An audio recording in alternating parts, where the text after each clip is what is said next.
We'll be starting our evening program shortly. A few people expected who are stuck in the traffic. Thank you very much.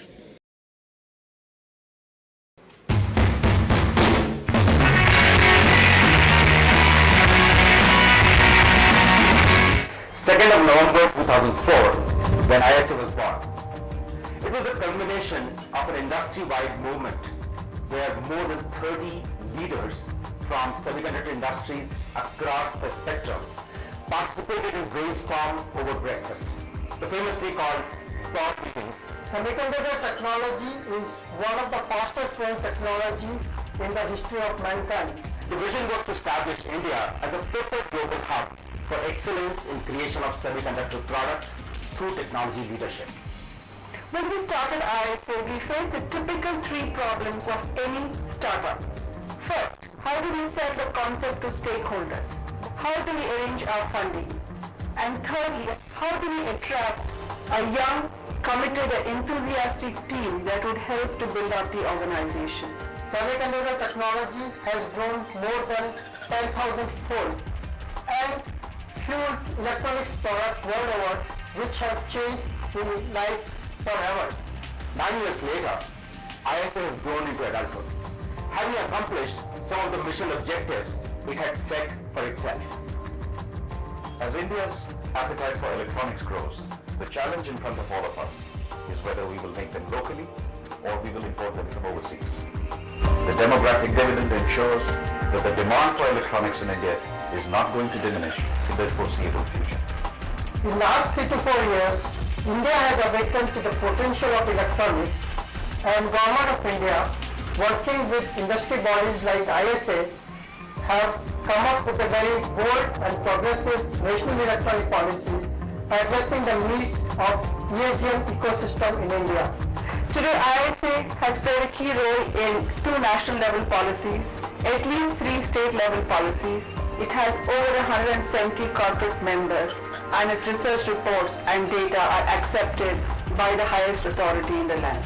We are bringing E to ISA, changing its name from ISA to IESA, supplementing semiconductor with electronics, which is heart and soul of any electronics product. This marriage is sure to create a new breed of entrepreneurs and ESDM companies that will take India to ESDM leadership in the world. IESA, with our focus on innovation, products and collaboration, will work with all stakeholders, industry, academia and government to evolve a vibrant ecosystem for ESDM. This will be done by working as a trusted knowledge partner to government, an information resource to industry, and a bridge between industry and academia. Come, together, let us embark on this journey of innovation-led design and design-led manufacturing.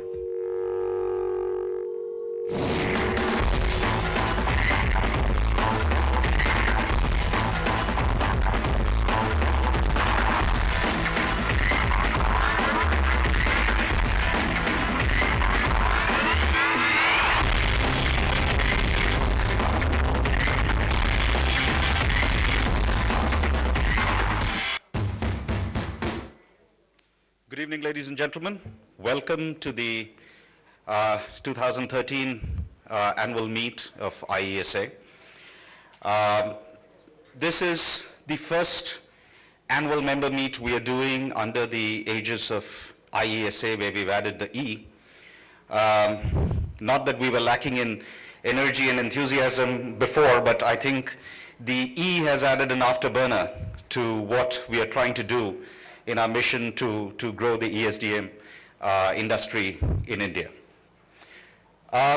Today is particularly important for the 9-year young industry body that is IESA, because today we introduce the new Executive Council, which will chart the point in time in our history when we change gears from being a knowledge partner, being an advocate, a trusted advocate of policy and know-how to the government and other stakeholders.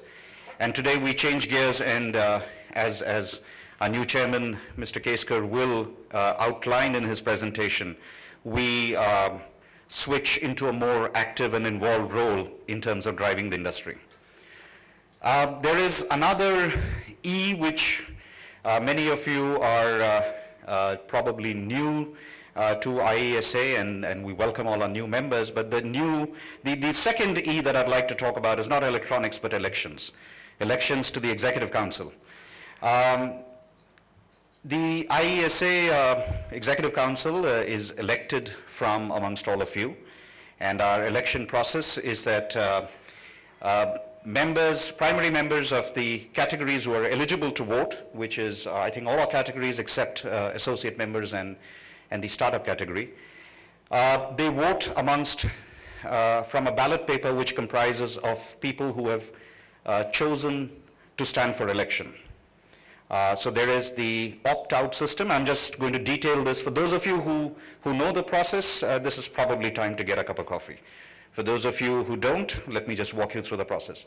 So the ballot paper consists of the primary members of all companies of IESA, and today we are 180 member companies who are, as I said, in the categories who are eligible to vote. So the ballot paper, the universe consisted of 133 members.